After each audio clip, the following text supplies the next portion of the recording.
All right, guys, I'm here with Logan Hicks' dad. So we're featuring Logan Hicks today. And you're also the man who is in charge of, starts parents of BJJ. Facebook group, putting info out about a bunch of different things. When you and I first met, you basically were like game recognizes game when it comes on to an entrepreneurial. We weren't even really talking jiu-jitsu. Right. We were talking about workflow. Running machines, running these. And so he was like, hey, I can see what you're doing. We became acquainted that way. And then I was like, oh, his son's pretty good. Right?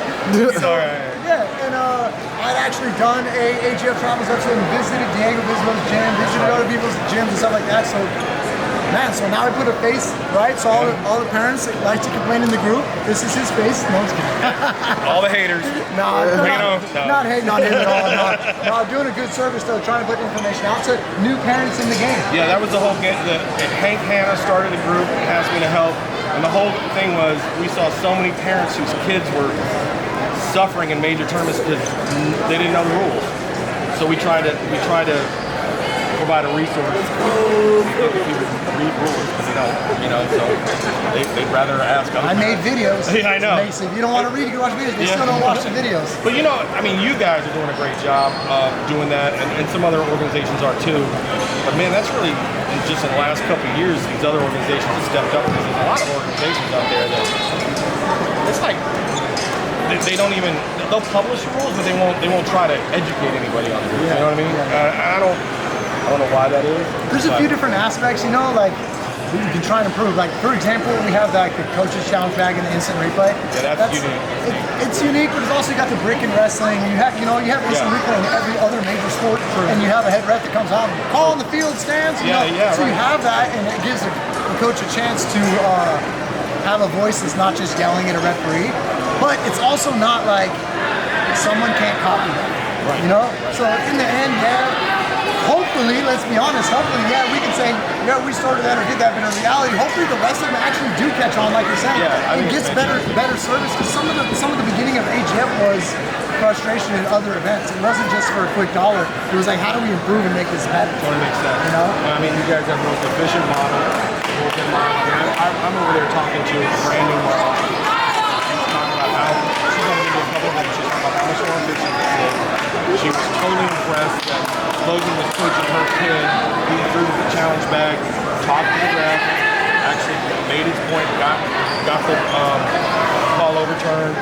And I said, you're not going to see that at other events. So that's unique to AGF. I mean, so I was having a good time showing this new mom why you've got a great product. Awesome. Thank you. And it was cool, because she was saying it, already, and I was like, yeah, that's not normal.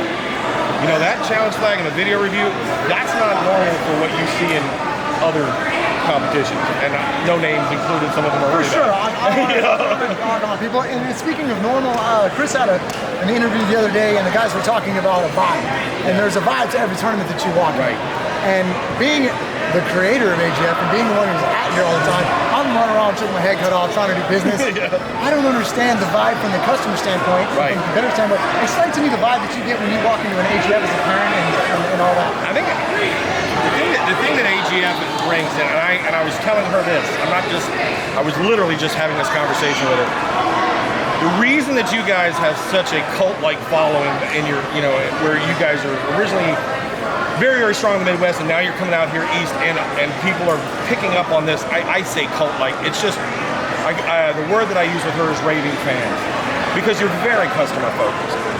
There's a lot of competitions out here that don't want to deal with the crazy parents.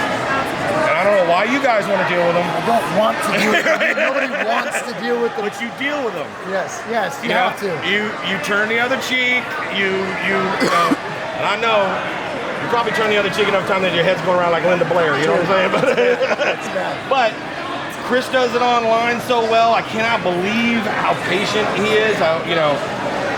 I'm sure that you guys have to be in therapy, but we just assign things to people with better level heads in that area. I don't have the greatest level head there. I'm like, oh my god, assign it to somebody. It's very customer focused, and let's face it, the customer is the parents, and a lot of the parents when it comes to their kids, they're going to be irrational because they're emotional.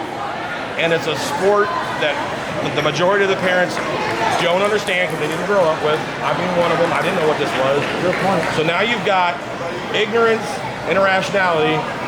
Hey, good luck. I'm glad you're dealing with it because I mean it's volatile. And I tell people, I said, man, when you deal with soccer moms, right? Yeah. You're just like going crazy. I said the difference is when you lose in ball sports, you lost by points. Maybe your kid got tackled hard a couple times. But when your kid gets strangled, and that's how he loses. It's like it's very like primal.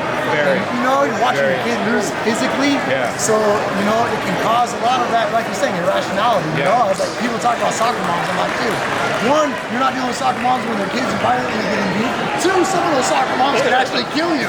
So then, you know, so you gotta watch out for our soccer moms are dangerous. Yeah, so that's the thing. So you guys have developed a system, and that's the thing that I see as an entrepreneur. It's a system that a system creates a repeatable and predictable result.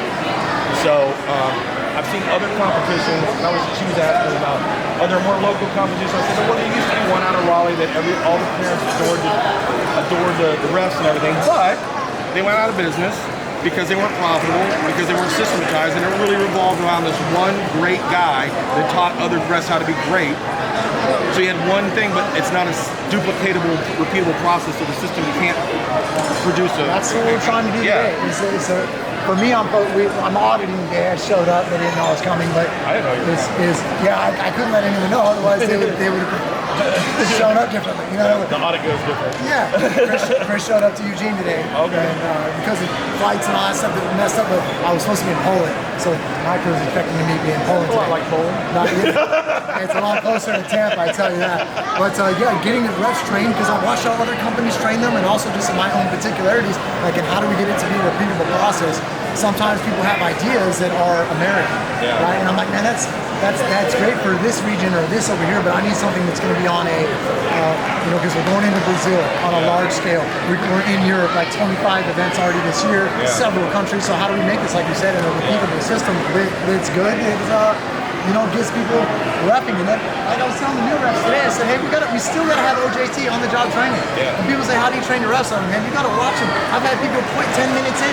I've had people quit in kids. And I've had some people horrible. And then all of a sudden they whatever shakes off, and then they're fine the rest of the day, you know? And so you gotta kind of let people go through that. So you gotta watch it, train it, but then also some people are just not very good refs. You know?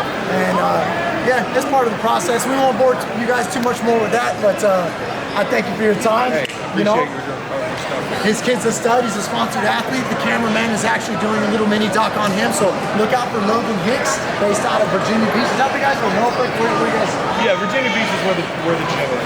We're actually in a town called Liberty, but the gym is Diego Viscobo Academy is in Virginia Beach. Yep, and we've actually done an AGF Travels video. I visited Diego's, and I am going to go visit Bravo Academy, which is Alex Human, which is one of Diego's black belts, and so man, lots of good stuff over there. That's a great school. And in Richmond, we also got an AGF Travels video on our YouTube with Mr. Daniel Frank, who runs a gym in Richmond, Virginia, and I went there, visited with the AGF crew, and interviewed him. So check out the YouTube channel a little bit more, and you'll see all that on our playlist, AGF Travels and AGF Podcast. Thank you. Thank you so much. You bet.